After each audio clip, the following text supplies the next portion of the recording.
मैं रंजीत कुमार स्वागत करता हूं आपका अपने YouTube channel Everest maths classes में। अभी जो हम लोग पढ़ने वाले हैं वास्तविक संख्याएं यानी कि रियल नंबर्स के बारे में, ठीक है।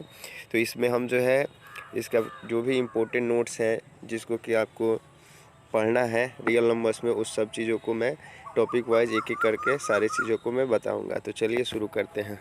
सबसे पहला जो है आपको अपने इस क्लास में पढ़ना है जो यूक्लिड विभाजन प्रमेय का, जिसको हम अंग्रेज़ी में यूक्लिड डिवीज़न लेमा कहते हैं, इसके बारे में।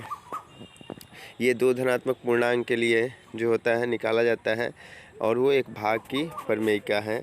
इसको जैसे मैं समझाऊँ आपको, तो अगर हम किसी संख्या मान लेते हैं 2 से, किसी दूसरी संख्या मान लेते हैं 13 में हम भाग देते हैं, ठीक है।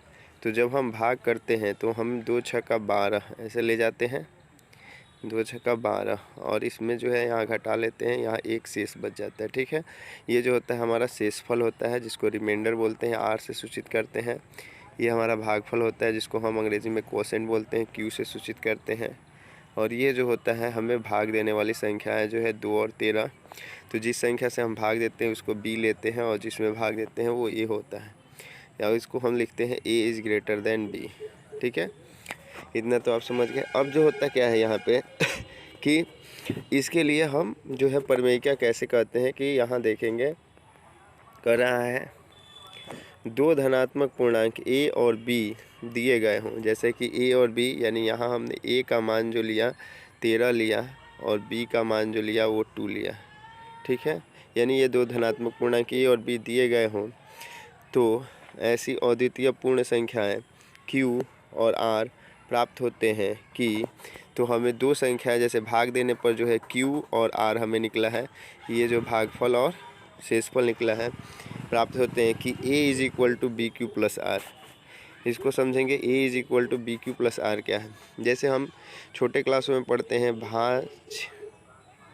भाज्य बराबर भाजक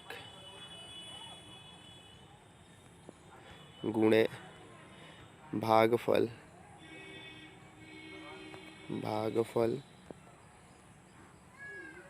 और प्लस शेष।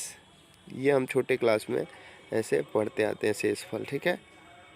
तो ये जो है भाज्य बराबर भाजक गुणे भागफल प्लस शेषफल, ये छोटे क्लास में हम पढ़ते हैं।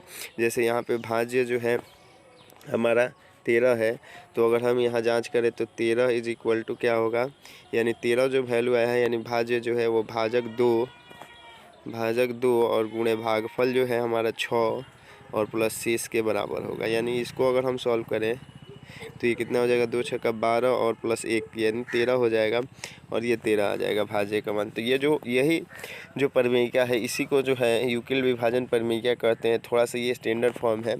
हम भाज्य को यहाँ क्या माने हुए हैं, तो भाज्य को हम ए ले लेते हैं इज इक्वल टू, ये जो भाजक है क्या है, बी है, इंटू जो भागफल है वो क्या है, क्यू है, और प्लस में जो शेष बचा है वो क्या है, आर है। तो ये जो है a is equal to B into Q plus are, यही जो है यूक्लिड विभाजन प्रमेयिका है। और जहाँ पे जो शेषफल का मान होता है, यानी जहाँ ये जो शेषफल 1 आया है, ये हमेशा भाजक से जो होता है छोटा होता है, यानी कि हम कह सकते हैं और 0 से बड़ा होता है। 0 इज है ना लेस देन और equal to R, but R is less than और इक्वल टू बी, ठीक है। यानी कि बी यानी भाजक, ये जो कंडीशन है आप याद रखते हैं, और यही जो है हमारा यूक्लिड विभाजन प्रमेयिका है। तो यूक्लिड विभाजन प्रमेयिका, अब यहाँ हम अपने पॉइंट पर आते हैं। कह रहा है कि दो धनात्मक पूर्णांक ए और बी दिए गए हों तो ऐसी अद्वितीय पूर्ण संख्याएं Q और R प्राप्त होते हैं कि A is equal to B into Q plus R होता है, जहाँ R का जो वैल्यू होता है ग्रेटर देन और इक्वल टू 0 होता है, बट लेस देन बी होता है। ज़रा यहाँ हमने जो कंडीशन लिखा है इसमें ये गलती हो गया है, यहाँ पे हम इक्वल टू का साइन नहीं लेंगे, ठीक है। R इज जो होता है सिर्फ लेस देन हमारा बी होता है, ये जो होता है हमारा ये R is less than only B, ठीक है। तो ये चीज़ हम याद रखते हैं, यानी कि जो शेषफल का मान होगा हमेशा बी से क्या होगा, छोटा होगा, ठीक है।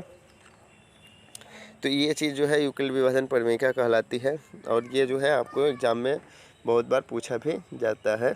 युगल विभाजन प्रमेय क्या है, उसके कथन को लिखें।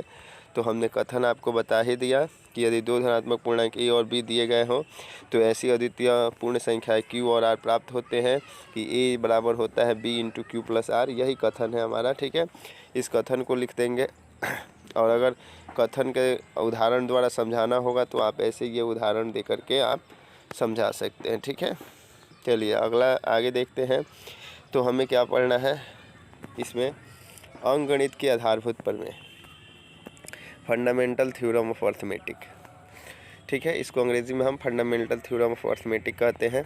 जो चीज़ें आपको जाननी है, ये भी बोर्ड के एग्ज़ाम में इससे भी जुड़ा हुआ क्वेश्चन रहता है, तो इसे भी ध्यान से देखेंगे। कह रहा है प्रत्येक भाज्य संख्या को अभाज्य संख्याओं के गुणनफल के रूप में व्यक्त किया जा सकता है। यह गुणनखंड अभाज्य गुणनखंड के आने वाले क्रम के बिना अद्वितीय होता है। अब ये चीज़ समझते हैं कि ये क्या है। तो प्रत्येक भाज्य संख्या, आप एक चीज़ हमेशा याद रखेंगे, अंकगणित के आधारभूत प्रमेय जो है वो भाज्य संख्या से जुड़ी है। तो जैसे भाज्य और अभाज्य क्या होता है, जैसे हमने लिख दिया 2, 3, 6, 8, ठीक है। तो इसमें 3 और 2 जो है ये अभाज्य संख्या है और 6 जो 8 है ये भाज्य संख्या है। तो कोई भी अगर भाज्य संख्या है, जैसे एग्जांपल में हम 6 को ले लेते हैं, तो कह रहा है भाज्य संख्या को अभाज्य गुणनखंडों के गुणनफल के रूप में व्यक्त किया जा सकता है। तो इसको हम चाहें तो इसको गुणनखंड के रूप में 6 को हम लिख सकते हैं और वो हो जाएगा 2 गुणे 3, और ये दोनों जो है अभाज्य संख्या है, ठीक है। यानी कोई भी भाज्य संख्या को हम अभाज्य संख्याओं के गुणनखंड के रूप में लिख सकते हैं, ठीक। और बाद में कह रहा है यह गुणनखंड अभाज्य गुणनखंडों के आने वाले क्रम के बिना अद्वितीय होता है। और ऐसी कोई भी एक भाज्य संख्या का जो गुणनखंड होता है केवल एक और एक ही होता है। अद्वितीय का मतलब होता है एक और एक, केवल एक, यानी क्रम को अगर ध्यान न दे, यानी 2 गुणे 3 है या 3 गुणे 2 है, ये इसके क्रम को अगर ध्यान न दे तो ये अद्वितीय ही है। मतलब जो ये है वही ये भी है, यानी 2 3 इसमें भी है और 2 3 इसमें भी है, ठीक है। अद्वितीय होता है का ये अर्थ है, ठीक है। तो ये क्रम के बिना क्या होता है, अद्वितीय होता है, ये याद रखेंगे। यानी कोई पूछ दे अगर हमसे कि अंकगणित का आधारभूत प्रमेय क्या है, तो हम शुरू करेंगे ऐसे ही, प्रत्येक भाज्य संख्या को अभाज्य संख्याओं के गुणनफल के रूप में व्यक्त किया जा सकता है और यह गुणनखंड जो होता है अभाज्य गुणनखंडों के आने वाले क्रम के बिना अद्वितीय होता है, ठीक है। आगे जो है इससे जुड़ा हुआ एक कथन है कि अर्थात यदि x एक अभाज्य संख्या है, x क्या है, एक भाज्य संख्या है, तो x बराबर P1 P2 P3 ऐसे डॉट डॉट, मतलब उसका गुणनखंड कोई ना कोई होगा। जहाँ पे P1 P2 P3 है ना, ये अलग अलग अभाज्य संख्याएं होंगी, ठीक है। जैसे यहाँ पे अगर हम मान लें 6 जो है ये कोई अभाज्य संख्या भाज्य संख्या x है, तो इसके दो अभाज्य गुणनखंड P1 और P2 2 और 3 है, ठीक है। चलिए आगे देखते हैं। आगे जो है हमें एक प्रमेय पढ़ना है, यहाँ देखेंगे। कह रहा है P एक अभाज्य संख्या है, ठीक। यदि P a स्क्वायर को विभाजित करती है, और P क्या करती है, a स्क्वायर को विभाजित करती है, तो P a को भी विभाजित करेगी जहाँ a कोई धनात्मक पूर्णांक है, ठीक है। ये प्रमेय जो है, ये प्रमेय इम्पोर्टेंट प्रमेय है, जिससे हम आगे के जो कुछ प्रमेय है उसको सिद्ध करते हैं। तो ये प्रमेय जो है इसका प्रूफ तो एग्ज़ाम में नहीं आता है, लेकिन ये प्रमेय हम याद रखेंगे। कह रहा है कि अगर कोई अभाज्य संख्या है, ठीक है, जैसे मान लेते हैं 2 है और वो किसी नंबर के स्क्वायर को डिवाइड कर रहा है, जैसे मान लेते हैं हमको ये 4 के स्क्वायर, यानी 4 का स्क्वायर जो हुआ 16 को डिवाइड कर रहा है 2, ठीक है। तो ये सिर्फ 4 को भी डिवाइड करेगा, यानी इसका स्क्वायर हटा भी दें तो भी ये इसको डिवाइड करेगा, यानी विभाजित करेगा। ये चीज़ याद रखते हैं। और चलिए इसका कैसे उपयोग है आगे हम देखते हैं। तो यहाँ है, देखेंगे प्रश्न संख्या 1, और ये बहुत ही इम्पोर्टेंट क्वेश्चन है, ठीक है। हर एक बार परीक्षा में पूछा जाता है इस तरह का क्वेश्चन, एक क्वेश्चन रहता ही रहता है। तो ये क्वेश्चन देखेंगे, सिद्ध कीजिए कि 3√2 एक अपरिमेय संख्या है, ठीक। ऐसे सिद्ध करने के लिए आपको सिर्फ √2 भी दे सकता है कि एक अपरिमेय संख्या है, सिद्ध करें, या आपको है ना √2, √5 है ना, √3, इस तरह से आपको संख्याएं जो है √2, √5, √3 दे सकता है सिद्ध करने के लिए, या ऐसे डायरेक्टली 2√3 या 3√2 ऐसी संख्याओं को दे देता है। तो चलिए इसका सिद्ध कैसे करते हैं देख लेते हैं। इसमें आप करिए क्या, और कि सबसे पहले यहाँ हल में माना कि 3√2 एक परिमेय संख्या है। ठीक, अब मान लेंगे कि 3√2 क्या है, एक परिमेय संख्या है। चूँकि सिद्ध करना है हमको अपरिमेय, लेकिन हम इसको मानेंगे परिमेय। ये विरोधोक्ति यानी कि हम जो है प्रूफ बाय कंट्राडिक्शन उल्टा मान करके इसको सिद्ध करते हैं कि ये एक अपरिमेय संख्या है। ठीक है, देखिए कैसे अच्छा होगा। यदि आप एक परीक्षा की तैयारी अच्छे तरीक़ा से करना चाहते हैं तो जब भी मैं कोई वीडियो डालूं तो आप कॉपी कलम ले करके बैठें और उसमें जो जो चीज़ें मैं आपको बताते जाता हूं आप उसको लिखते जाएं वीडियो पोस्ट करके। इससे क्या होगा कि आपका रिवीजन हो जाएगा और आप उसे अच्छी तरह से समझ पाएंगे। तो देखेंगे हमने यहाँ मान लिया कि 3√2 एक परिमेय संख्या है, इसलिए 3√2 को a/b, ठीक, चूँकि परिमेय संख्या की परिभाषा क्या होती है, यानी जिस संख्या को हम p/q के फॉर्म में लिख सकते हैं वो एक परिमेय संख्या होगा। ठीक है, तो यहाँ चूँकि 3√2 को परिमेय हम माने हैं तो ये a/b के रूप में व्यक्त कर सकते हैं। ठीक है, तो हमारा 3√2 का मान हो जाएगा a/b और यहाँ से √2 का जो वैल्यू आ जाएगा सिर्फ वो हो जाएगा a/3b। ये कैसे हुआ इसको ज़रा सा समझ लेते हैं। ठीक है, चूँकि हमने माना 3√2 को, ठीक है, इसको मान लिया a/b। ठीक है, तो हमने सिर्फ √2 का जो वैल्यू निकाला यानी 3 को हमने इधर RHS में भेज दिया, तो ये 3 जो है यहाँ इंटू में है तो इधर डिवाइड में आ गया यानी नीचे बटा में आ गया, तो यहाँ a/3b हो गया। ठीक है, तो चलिए चूँकि a और b तीनों एक ही पूर्णांक है इसलिए a/3b एक परिमेय संख्या होगी। ठीक, a, b और 3 यानी हम इस तरफ क्या देख रहे हैं कि यहाँ पे जो तीनों संख्याएं हैं यहाँ पे, ठीक है, ये तो ये जो है a, b और 3 तीनों एक ही पूर्णांक है। ठीक है, तीनों ही एक पूर्णांक है तो ये परिमेय संख्या है। ठीक है, तो हम देखते हैं कि LHS में जो √2 आया है वो एक परिमेय संख्या होगी और चूँकि a/3b एक परिमेय संख्या है और इसका वैल्यू जो है √2 के बराबर है, तो ये √2 भी एक परिमेय संख्या होगी। लेकिन हम जानते हैं कि √2 एक क्या है, अपरिमेय संख्या है, इसलिए 3√2 एक परिमेय संख्या है, हमारा मानना गलत है। यानी अब ये कैसे हुआ इसको हम देखते हैं। √2 भी एक परिमेय संख्या होगी जो इस विरोधाभास कथन है क्योंकि √2 एक अपरिमेय संख्या है। अब देखिए यहाँ विरोधाभास क्या आ गया हमारा, हम जानते हैं कि √2 क्या है, एक अपरिमेय संख्या है और हमारे सॉल्व करने पर जो आया यहाँ पे a/3 भी ये एक परिमेय संख्या है, यानी एक परिमेय संख्या का मान एक अपरिमेय के बराबर हुआ। तो ये विरोधाभास हो गया कि हमने जो ये विरोधाभास क्यों उत्पन्न हुआ, क्योंकि इसका कारण क्या है, तो इसका कारण ये है कि हमने √2 को क्या मान लिया, परिमेय मान लिया, परिमेय संख्या मान लिया और इसीलिए ये विरोधाभास उत्पन्न हुआ। यानी कि 3√2 एक परिमेय नहीं है, वो एक क्या है, अपरिमेय संख्या ही है। ठीक है, तो आपको इसको अभ्यास करेंगे तो आपको ये चीज़ें समझ में आएंगी। हमने किसी संख्या को परिमेय माना और वो परिमेय संख्या पर के गुण पर नहीं है तो यानी कि वो क्या है, अपरिमेय ही है। ठीक है, चलिए आगे देखते हैं और ये सबसे इम्पोर्टेंट क्वेश्चन है। आगे जो है क्वेश्चन नंबर 2 है, यूक्लिड एल्गोरिथम से मौसा ज्ञात कीजिए। ये बहुत बार एग्जाम में पूछा जाता है कि यूक्लिड विभाजन परिमेयिका का प्रयोग करके मौसा निकालिए। तो यहाँ पे ये मौसा निकला हुआ है, लेकिन मैं आपको थोड़ा सा डिटेल में ले जाऊँगा। चूँकि यूक्लिड विभाजन परिमेयिका जो है हमने अभी पढ़ा a = b × q + r, ठीक है, जहाँ r का मान जो है 0 से बड़ा या बराबर होगा लेकिन b से क्या होगा, छोटा होगा। तो इसी का प्रयोग करके हमको जो है इसका मौसा निकालना है। कैसे, तो यूक्लिड विभाजन लेमा ये जो है दो संख्याओं के भागफल पर आधारित है, a और b।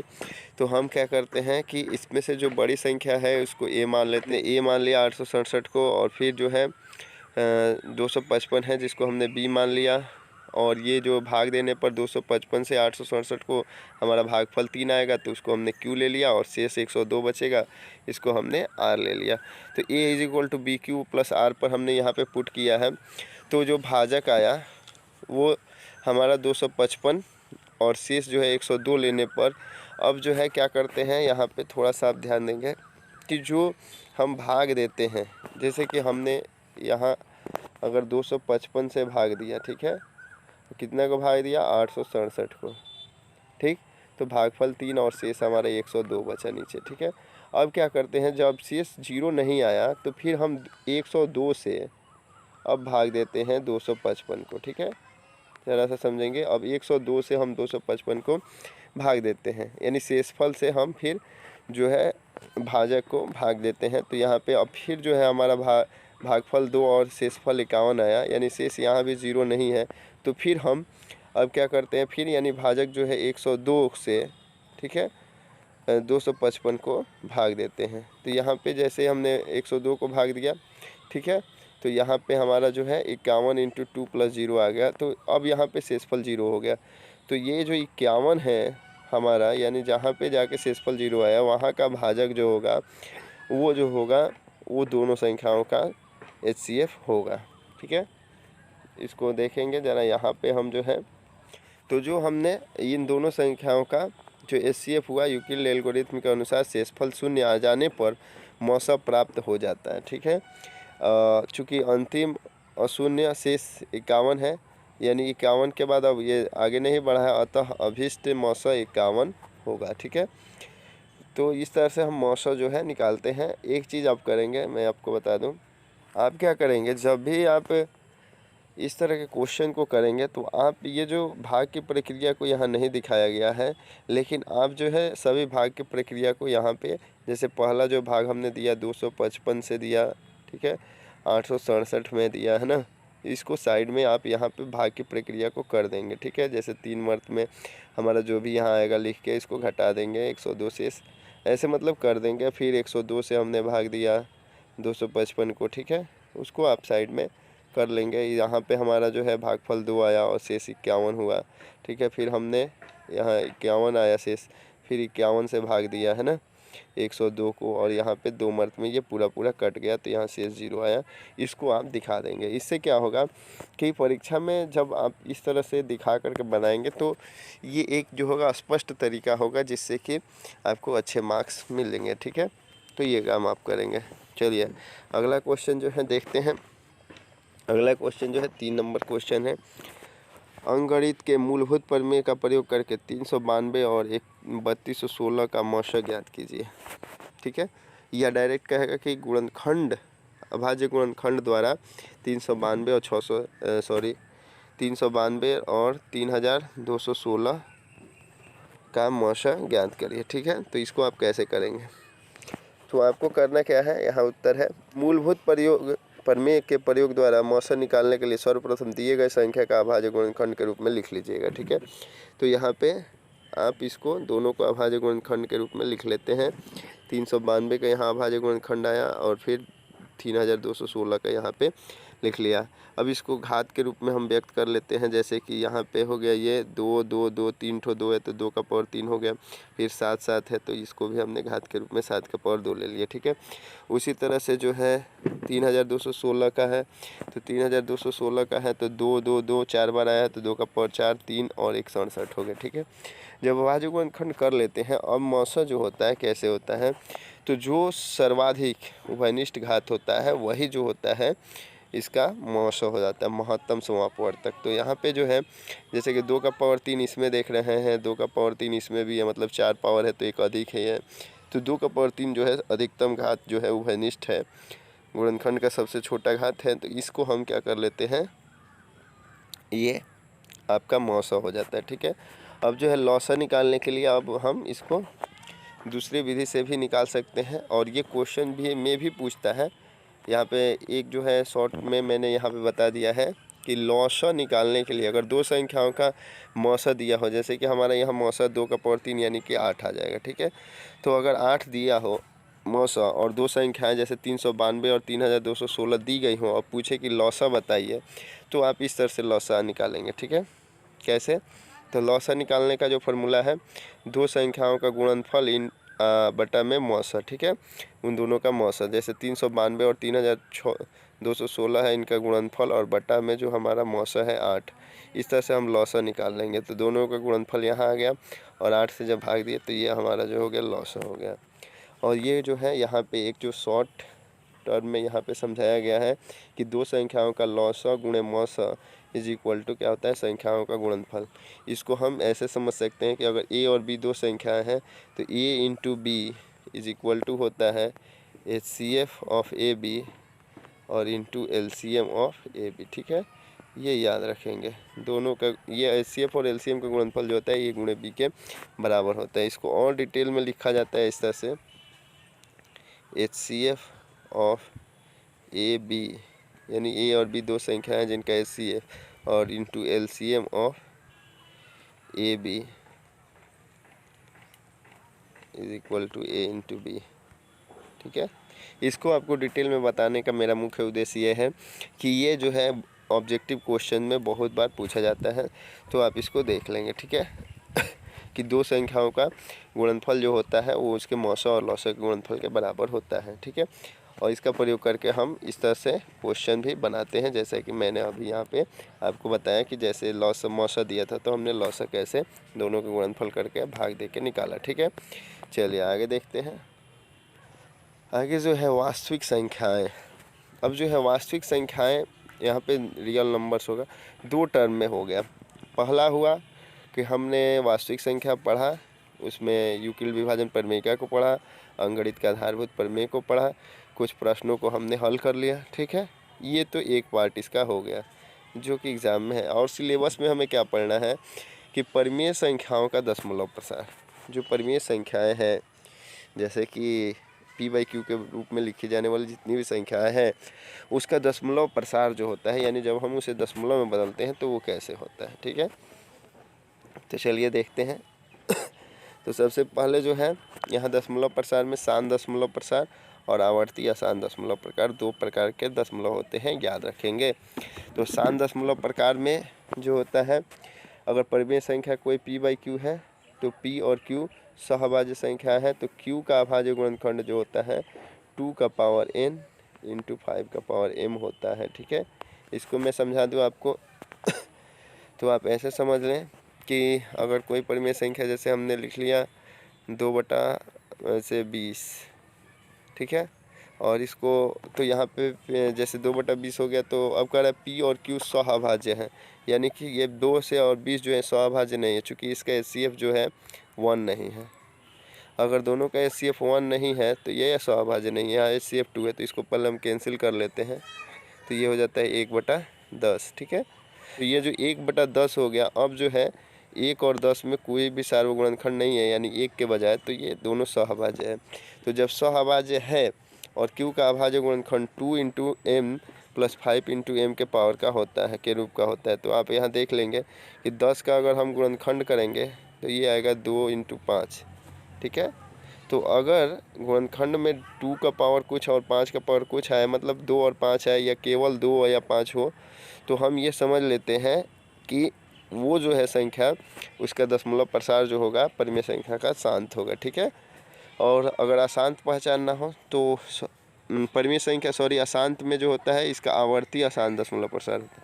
अशांत दशमलव दो तरह के होते हैं। ठीक है, वहाँ ए और बी मतलब दो तरह के जो होते हैं अशांत दशमलव होते हैं। पहला जो होता है एक आवर्ती और एक जो होता है अनावर्ती। तो जो आवर्ती दशमलव प्रसार है जैसे 2.34 ऐसे रेकरिंग कर देगा, या 2.34 34 34 ऐसे करके, मतलब एक रिपीटेड एलिमेंट में रहेगा, तो वो आवर्ती होता है जो कि परिमेय संख्या का दशमलव प्रसार होता है।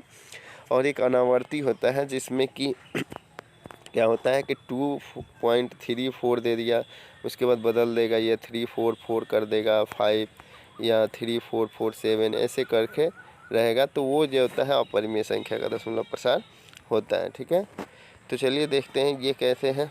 तो आवर्ती में क्या होता है कि 2 के पावर n और 5 के रूप में के पावर m के रूप में नहीं होता है। जैसे कि अगर जैसे हमने 2/10 का उदाहरण दिया अभी आपको, 2/20 का उदाहरण दिया, जिसमें हमको एक कैंसिल करने पर 1/10 हुआ, सहभाज्य हुई, और फिर 10 का गुणनखंड किया। तो अगर इस गुणनखंड में 2 का पावर m और इंटू समथिंग 3 आ जाए या 7 आ जाए, मतलब ये इसमें ऐसी अभाज्य संख्या आ जाए 2 और 5 के अलावे दूसरी कोई, तो वो अशांत आवर्ती होता है। ठीक है, दशमलव प्रसार। जैसे हम उदाहरण से भी इसको समझेंगे यहाँ 2 उदाहरण दिए गए हैं।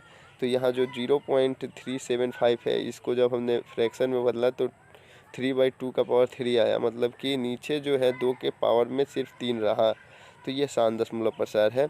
और नीचे यहाँ जो है 5 आया ये बेस में, तो ये भी आसान दशमलव प्रकार है, ठीक है। जबकि आसान दशमलव प्रकार का यहाँ उदाहरण है 64/455। तो यहाँ जब हम 455 को कैंसिल करेंगे, 405 सॉरी कैंसिल नहीं, इसका जब हम अभाज्य गुणनखंड करेंगे तो इसके गुणनखंड में अवश्य ही 2 के अलावे जो होंगे 3, 7 या 11 ऐसे कोई अभाज्य संख्या शामिल होगी, इसलिए ये अशांत होगा। यहाँ 2 नंबर एग्जाम्पल भी हम देख सकते हैं जो यहाँ पे है। ये जो है नीचे जो बेस में आया है 2 का पावर 2, 5 का पावर 7 और फिर 7 का पावर 5 आया है। तो यहाँ 7 का पावर जो आया यानी 7 जो अभाज्य गुणनखंड में आ गया, इसलिए यह अशांत आवर्ती है, ठीक है। चलिए अब जो है इससे शांत और अशांत दशमलव प्रसार से कैसे क्वेश्चन होता है, इससे जुड़ा हुआ प्रश्न है। एक प्रश्न यहाँ दिया है 15/1600 का दशमलव प्रसार शांत या अशांत आवर्ती है, ज्ञात करें, ठीक है। तो इसको कैसे हम ज्ञात करेंगे, तो सबसे पहले क्या करिएगा, 15/1600 दिया है ना, 15/1600, तो इसमें हम जो 1600 का है अभाज्य गुणनखंड यहाँ कर लेंगे। तो अभाज्य गुणनखंड करने पर 16 × 100, इसको पावर में हमने चेंज किया, 2 का पावर 4, 2 का पावर 2 और 5 का पावर 2, है ना। इस तरह से जो है हमारा गुणनखंड निकला 2 का पावर 6 × 5 का पावर 2, ठीक है। अब जो है यहाँ हम देखते हैं कि ये जो हमारा सिर्फ बेस में जो आया है 2 और 5, यही सिर्फ गुणनखंड में आया है। तो P/Q के रूप में 15/1600 में जो 2 और 5 सिर्फ आया है, तो हम ये कह देंगे कि 2 और 5 सिर्फ गुणनखंड में आया है, तो इसका जो दशमलव होगा, दशमलव प्रसार जो होगा वो शांत होगा, ठीक है। जैसे कि मैंने अभी बताया कि अगर बेस में 2 और 5 होगा तो आप क्या मानेंगे, उसको शांत मानेंगे, या केवल 2 भी होगा, केवल 5 भी होगा तो वो शांत होगा। और 2 और 5 के साथ अगर कुछ संख्या आ जाए, जैसे 3 या 7 आ जाए, तो वो अशांत हो जाएगा, ठीक है। तो हम इसे याद रखेंगे। आगे जो है देखते हैं, तो संभावित अभ्यास प्रश्न दिए गए हैं। संभावित अभ्यास प्रश्न में जैसे 6/15 का पूछता है दशमलव प्रसार ज्ञात करें, 64/455 या 17/512, तो इसको आप कर लेंगे कॉपी में। जैसे कि मैंने अभी बताया 1600 का अभाज्य गुणनखंड करके आप इसे निकालें, जैसे उसी तरह 15 का अभाज्य गुणनखंड आप कर लेंगे ऐसे, फिर 455 का कर लेंगे, ठीक है। और उसमें देखेंगे कि आपको उसके अभाज्य गुणनखंड में क्या है क्या नहीं, उसके अनुसार उसका उत्तर आप कर देंगे।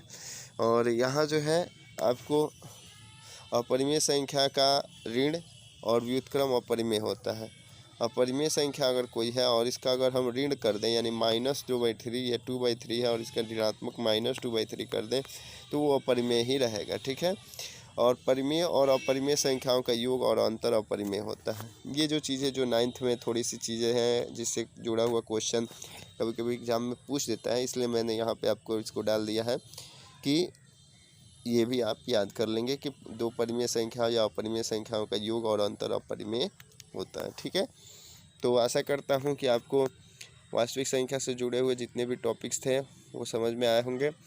अगर आपको ये वीडियो अच्छा लगा तो इसे लाइक करें, और अगर आप हमारे चैनल पर नए हैं तो हमारे चैनल को सब्सक्राइब करें और अपने दोस्तों में शेयर करें। धन्यवाद।